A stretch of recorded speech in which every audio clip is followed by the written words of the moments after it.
What's up, everybody? I'm Mick from the Indigo project, and today this is where we start the work.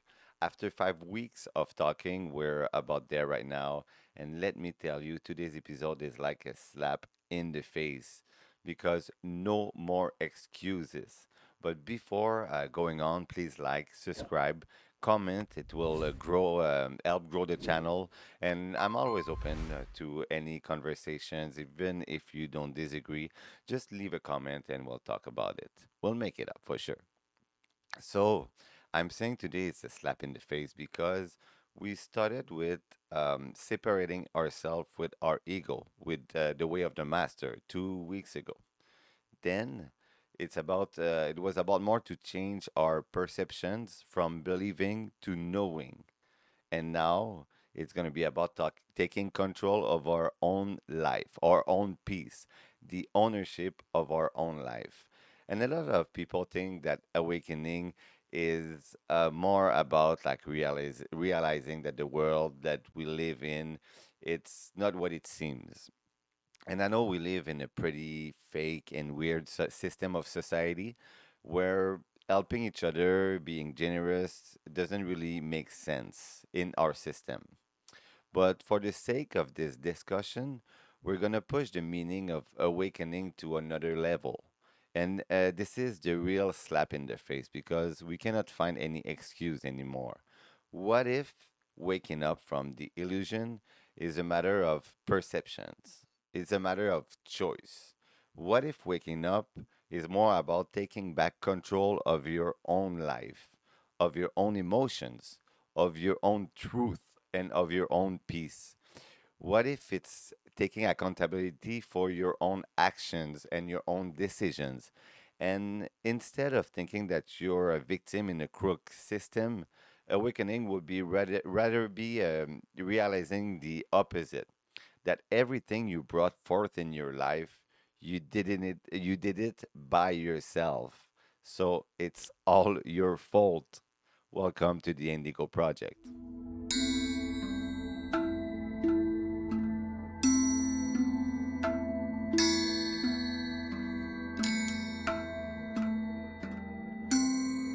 Right now, if you made the choice to turn on your computer or take your cell phone and scroll on YouTube, Spotify, any platform, then you saw my beautiful face here on your screen and you decided to click on it. It's a choice that you made for yourself, right? If you know the channel, you know that I'm probably help you think, look inward, whatever. And if you're not familiar with it, you still have the chance or the choice to continue or to quit. And there's no good choice, just different pathways. You can quit or stay. But what if we can do that with anything in our life? Anything you want in your life and anything you don't want in your life. If you decide not to leave for any reasons, any excuse, you are still deciding to stay on that video and to listen to my words. So everything you do, everything you say or think has consequences in your life. And it's time to take accountability for them. Even if you have good excuses, it doesn't matter at that point. You create what you want in your life with all the choices you make. And it's really the only way to break the illusions right now, to take the power back and the control in our own life and say to your overthinking mind, look at me, look at me. I'm the captain now. And it's like in every moment, you control your life anyway, and we tend to forget that. In every moment, we create the next minute of our life without thinking about it, and we realize that as a fact or as a truth, we should be more conscientious about what we think and how we act. And it's hard. And creating our world is like a communion with God. We can continue to create the illusion of separation with each other, individual or even with God, with that fake ego that we built. And we all have that ego, and that we all create from nothing. We can also start to create with our own art by putting our ego aside and knowing that the creation is made like his creator's image. He is a creator himself. And the very first step is at least to recognize that we create our own life. So everything that happens, it's our own fault. I already hear you say, what about cancer or assaults? Sometimes we don't have the power to control what's going on in our life. And I will be honest, I don't really have any definitive answers for that. Shit happens. That's how life works. Did you attract it? I don't know. It depends, I think, on everybody's situation. Every situation is unique. But Jesus would answer, like at one point, Jesus is asked um, about somebody who's born blind. How long has this man been here? Uzziah. Who sinned? Uzziah or his parents that he was born blind? It's not that this man sinned, or his parents, but that the work of God might be displayed in him. The only answer that I can provide for that is trust God's plans because it's God's plans. And sometimes suffering is part of this world and it's part of the plans. And believing in that is the real meaning of faith. And sometimes suffering leads you to a better place, but there's unfortunate situations, and I'm not here to downgrade any situation. But it goes even much deeper. It's not really about what happens. It's more about how you choose to deal with what happens. What you create and how you create things relate more on the focus you choose to put on something, where your consciousness or your ideas goes, and the effect of that consciousness on your own reality. And what if that consciousness embraces all dimensions of creativity?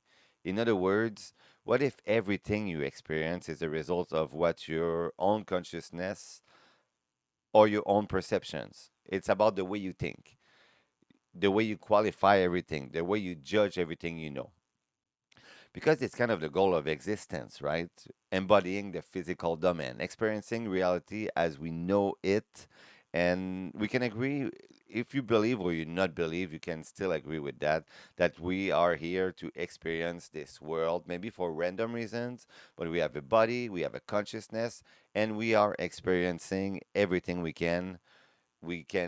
are judging everything we can. We have opinions, perceptions. We see life the way we want to see it, and that way we create our own world according to the values we place on things.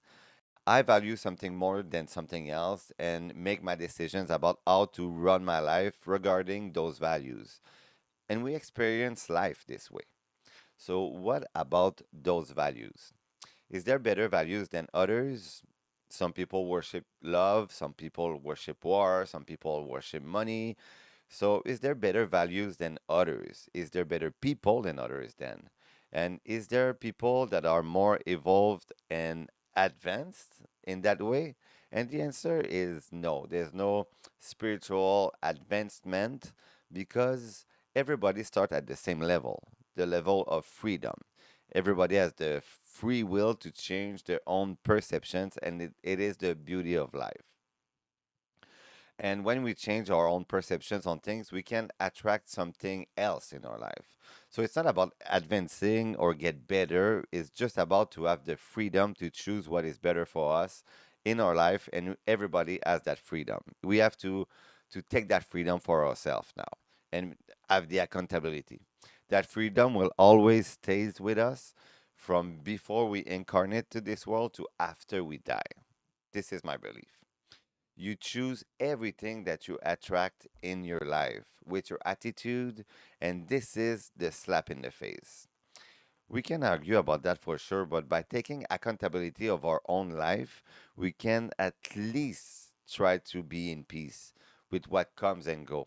It's like taking off the title of victim off of our shoulder, and it feels kind of light. It feels good. In today's world, it's super easy to play the victim. Oh, poor me. Poor me, I'm experiencing that. We can still say, oh, poor me, it's not my fault. And it's somebody else's fault. I have to blame somebody else. But the first step, and this is the first step we do actually, is to victimize ourselves. We don't want the accountability. It's hard to bear. But second step is to recognize that it's maybe on us. Maybe it's my worldviews, my way of being that attracted that in my life. And we have the right to judge the situation. And this is what we think. Okay, it's bad, so I have to judge everything. I'm gonna accept it, but I'm gonna judge it. And it's okay to judge things, but we have to remember that every time we judge some things, we judge ourselves too, because we brought that situation in our life. So how can we judge something that happens in our life without judging us at the same time? The next step is then to ask ourselves what type of energy that thing is bringing in my life, and do I want to continue to feed off of that energy that I'm bringing in my life? Instead of judging it, we can just say, do I want it or I want to be released? And it's really after all the possible thoughts that cross our minds that we are fed up of overthinking everything. So tired of it. We feel the need to calm our mind finally, our to calm our ego that is just overthinking everything. And this is when we want to let that voice of the heart talk for us. That little angel on the shoulders, it has been quiet for so long when we live a problem and we try to figure it out ourselves.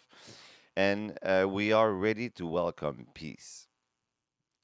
We are ready to welcome bliss in our life. But overthinking, like I said before, made us create and attract a lot of things in our life already. A lot of weird things in our life. And we have to accept that. This is where we start to feel detachment. When our soul is just tired of being attached to things that stresses us. And we start to think that it's not worth it anymore to be attached to those things. It's not worth following the ego to pursue those things anymore. We think they will bring peace and happiness for a bit, but they still don't. Even if we look for it all the time, I want more money. I want that car. I want that job. We think we're gonna find that happiness, but it doesn't happen. And this is the real difference between joy and happiness. One is temporal and the other is not temporal, where we are joyful, we are joyful for a moment, and then when it's done, we kind of start another quest to be joyful again. And we put that quest in between us and that happiness. So that joy, that seeking of joy, it's kind of a block between us and our happiness that we put there ourselves. We create the quest and block our own happiness with the quest of happiness. So we're already there. But when you simplify the nature of your own consciousness and you begin to realize that you can surrender to a nature that is beyond us, we can entertain the insane thought that you can trust something invisible, the real meaning of faith. And then you come more and more to become less and less. And you become what the universe wants you to be, finally.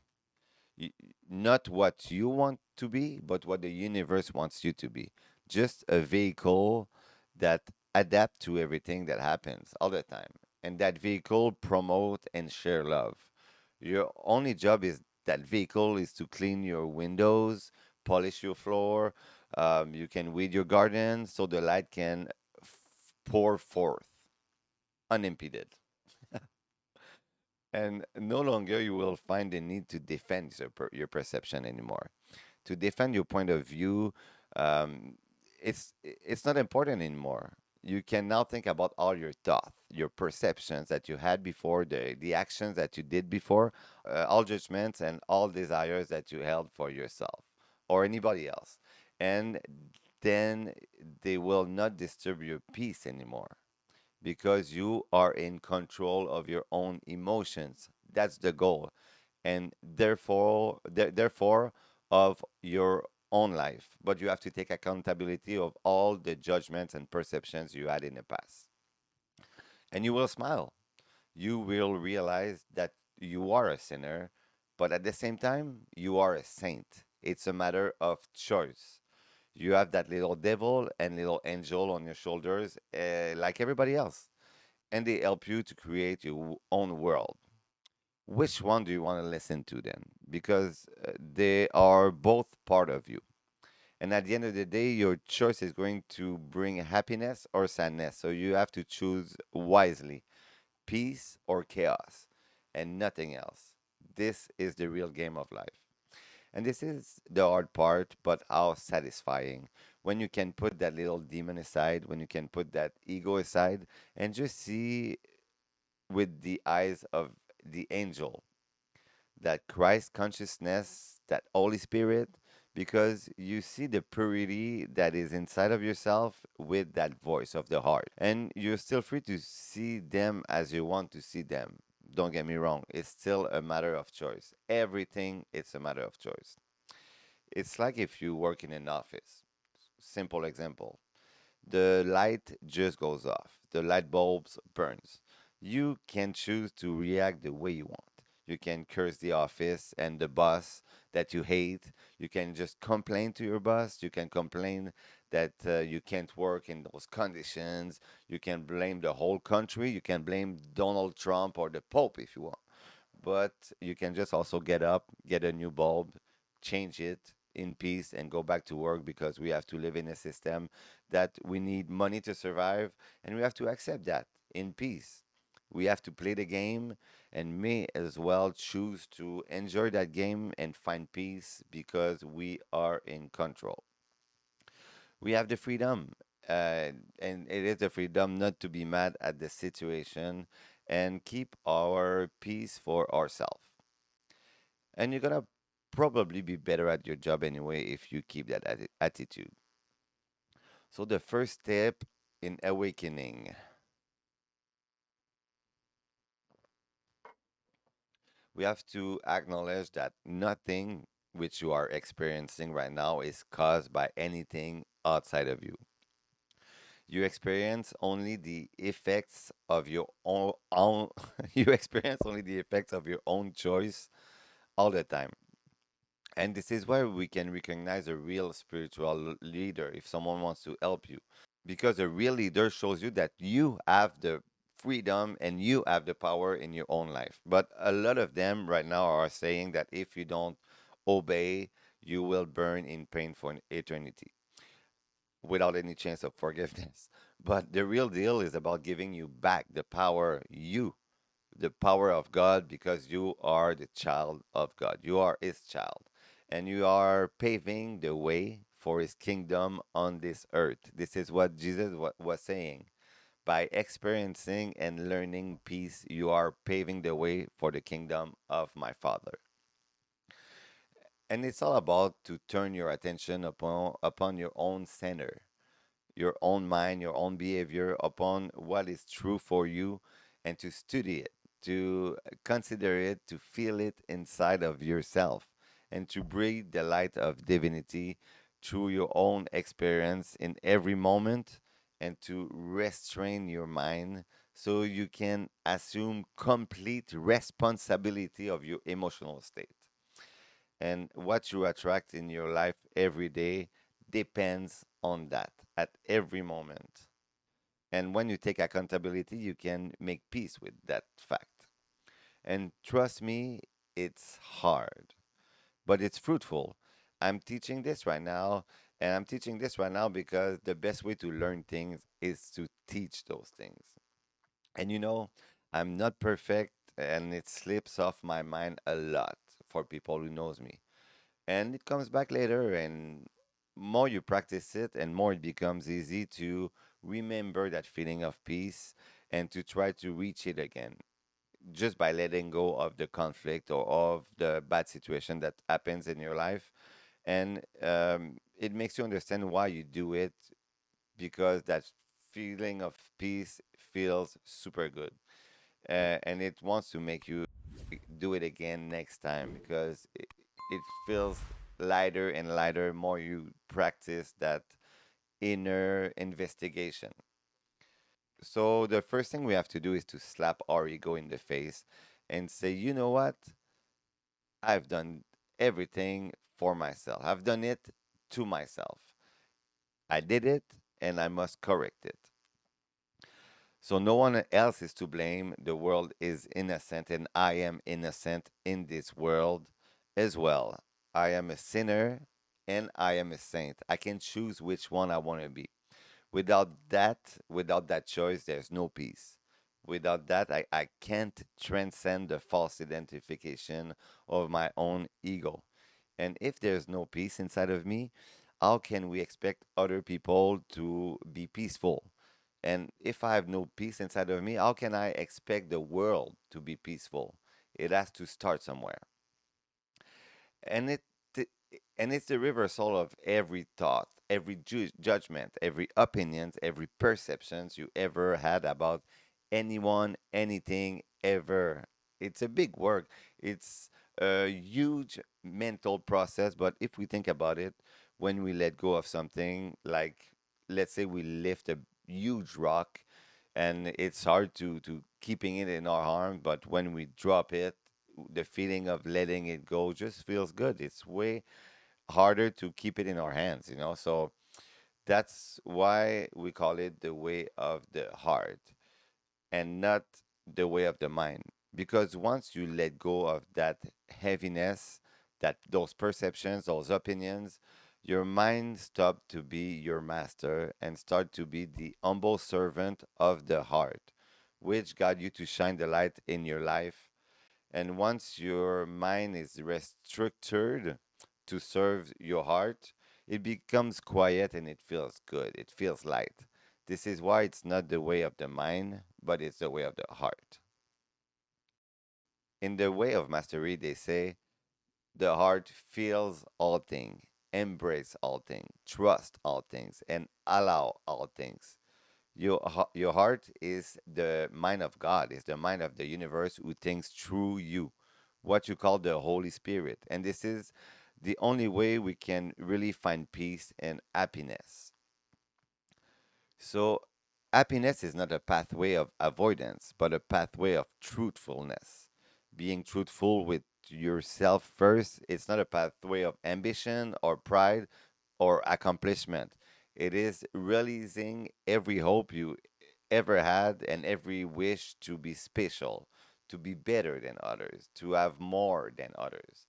And that pathway is leading to your father recognizing you and telling you a good job, buddy, by letting it go. Letting it go and accepting the human being role in the universe to cultivate the simplicity of empty headedness and not knowingness, like we were talking in the way of the master, and not having perceptions on things, just adapting. Everything is neutral, right? Integrating that mentality in your day-to-day life at every single moment, and this is the hard job. Every moment of your life become a prayer and a meditation because you're empty of everything else. And you ask the universe to manifest things in your own life without asking, just by being the real versions of you that embody all the choices you make with the way of the heart, with that little angel on your shoulder that helps you make the good decisions. So you're doing nothing and you're manifesting everything in your life because that voice in the heart do it for you without your mind participating to creations. Just by stop judging, stop having some perceptions and creating without knowing. So close your eyes right now and imagine walking on this world without desires, without wanting something. You look like everybody else, but inside you are empty and full at the same time. You let that voice in your heart guide you, your personality, your emotions, even your body to when you go to some places, to some events. when you meet some people and through your experience, and you just adapt to your own way by knowing that you make your own decisions. And this is the real way to reach God, the real purpose of what being a human being is. This is the way of Jesus, Buddha, and all the sages that we know. So just trusting the complete flow of existence of reality and stop your mind to judge everything you see all the time and to have reactions and opinions.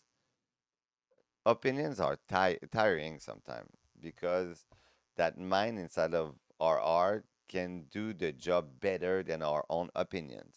It allows all things, trusts all things, embraces all things, and transcends all things. And at the end of the day, it's the only plan that works with infinity. So now I hear you say, so you're telling me, that I've created all of this, all those problems, all this chaos in my mind first. I don't even know how I created this, you know? And I didn't even realize that I created that. What am I supposed to do to clear everything from my mind? And the answer is clear. It's super normal that we don't know how to undo all the things we have created. We don't even know how we created them. This is why we can't do it with our mind. The only way is to surrender to another force, not the mind, but the heart. If you want to undo something you don't know how you did, it's not going to work. But if you let it to your heart, it's going to do it by itself. We have to believe that God's plan is the best plan first. The universe has a certain degree of consciousness that makes things happen for us. We just don't know the purpose of that plan until we know it.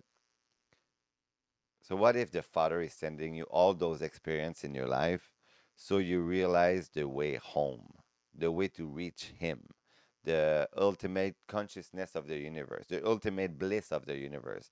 This is how I see when I heard the notion of paradise, the nirvana, just total bliss, and we're on our way, but we have to experience some problems along the way. And as long as we don't realize that, we take all the side streets on the way home because we think that our father's plan won't work. We're going to try all the side streets to be sure that we get there, where our father's plan is pretty clear. Follow my plan and you will reach back home. So let's take a more grounded example here. Let's say for some reason you are called to pick up garbage every day. This is your job. You know you are helping society because we need somebody who pick up the garbage, but you can say to yourself, "Oh my God, I won't be recognized by doing that. People will think I'm not special. I work with garbage every day." Or you can take a big breath and tell yourself, "It's a good plan. Someone needs to do it, and I will do it with love." Because the universe know the pathway better than I do anyway. So anything that I do, I just have to take the guidance of the universe and do it with love. And it's that way of seeing life that Jesus was saying, the last one will become the first, and the least is equal to the greatest. And I'm telling you, like, nobody that is listening right now is least than me. I assure you. So let's recap. The first step of the work we're doing is humility. It's to be humble and to recognize that we have created a mess in our own life, in our own reality, in our own consciousness. We made a labyrinth and got lost in it. We experience its drama every day, and in reality, life will stay life. Inside of that dream of that labyrinth that we created, or we can awaken and realize that we can be outside is just a matter of choice. And it's your choice at this very moment. So the difference resides in peace, a holy peace that we're all looking for at the end of the day. The goal of the heart, which everybody has, is to reach that happy peace. And our mind accords some values to anything that we think and that can help us achieve that peace. And we're often wrong about those values, but what if that peace is already there? We're already there and we just forgot that we're already there. That's the that is the start line and the finish line at the same time. And we put those values in a way of reaching for that peaceful happiness. And then we blame others for that. So awakening become a journey, but a journey to nowhere, to the start and finish line. The goal always been there, and it's in the heart. And peace is the thing inside of us that resists time itself. It never changes. It never gets old, and it is infinite. And that's why it's from God itself, because it's an idea so strong that it vibrates in every cell of our body, and we can feel it. That peace that makes you relax more than everything else. That heaviness that is lifted, that is leaving your body, is every cell of your body manifesting that voice of the heart that is expressing peace. Our mind become a garden that we can let some fruit and vegetable grow. We have to check the soil, the dampness. We have to look at the cloud to see if there's a storm coming. We have to cover the plants from protection to grow strong.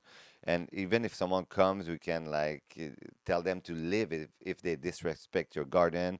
We can even build a fence, and then we let the universe do its job, and the plants grows by itself. This is the nature of the universe, and when it bursts forth, when an infinite amount of fruit and veggies are coming, we can even start to give them to everybody and to give them even to the people that disrespected your garden. And the best way for them to learn to respect it is to give them their own seed and teach them how to grow their own garden. In the same way, you can cultivate and deep love and respect for yourself. You are your own garden. You're not here to fix the world. There's no mind trick to fix. There's no brother or sister to fix. It's only love that heals, and it starts by loving yourself. And sometimes we need some tough love from ourselves to ourselves and take accountability for everything. But loving yourself wholly is to take the control of your own thought and of your own life and being the masters. It starts by purifying your own mind and all the erroneous thought you ever held for yourself and for others and for anything.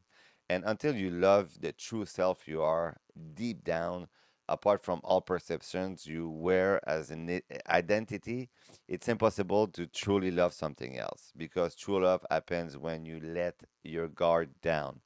And when your ego is silent, it's the love of God, of the universe that shine through you. It's like when you see a dog that is truly happy when you come home, even if you stayed alone, if he stayed alone all day.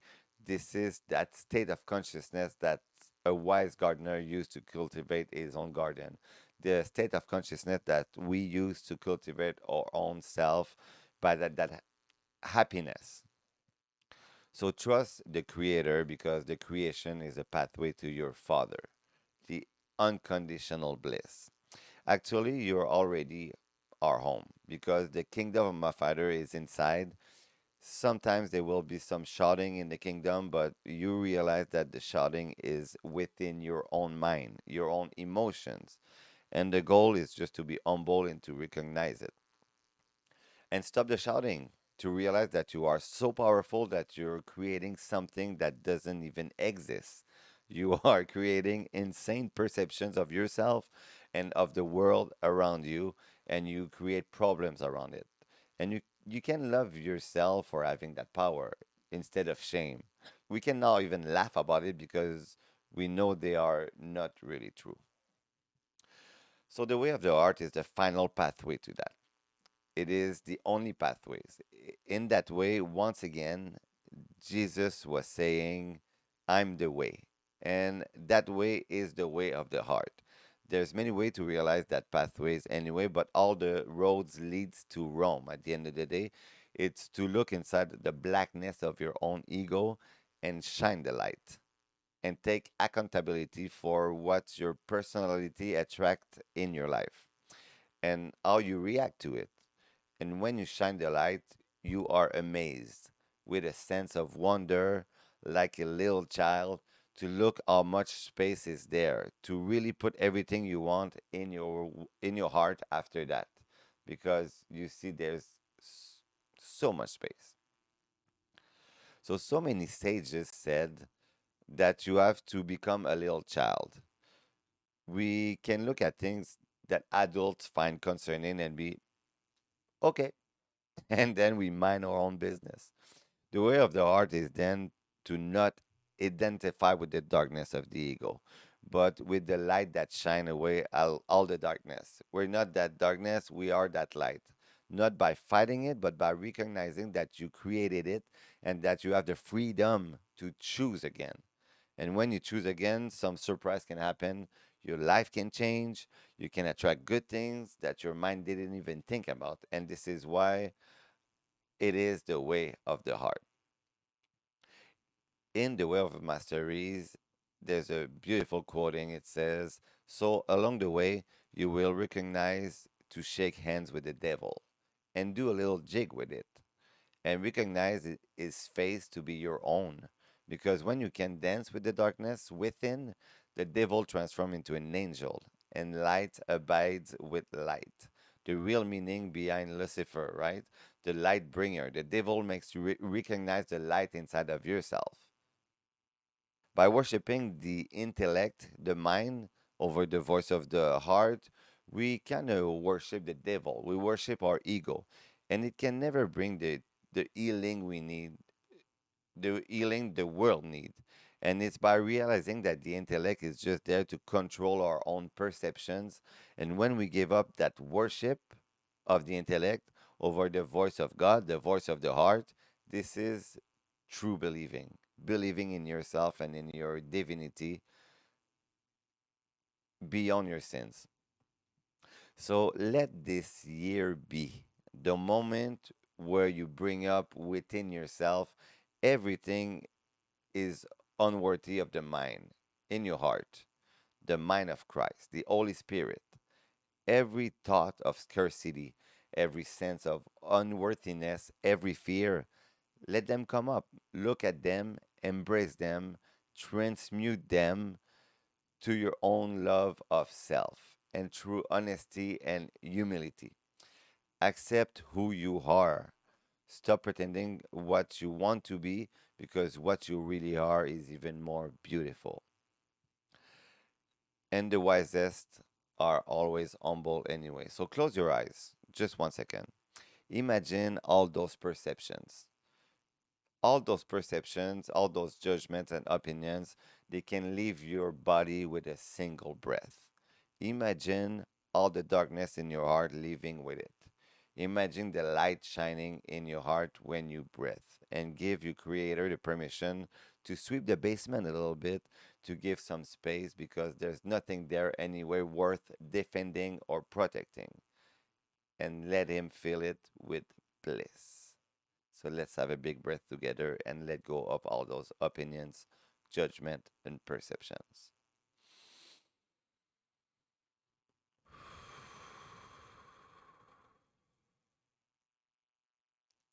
Namaste.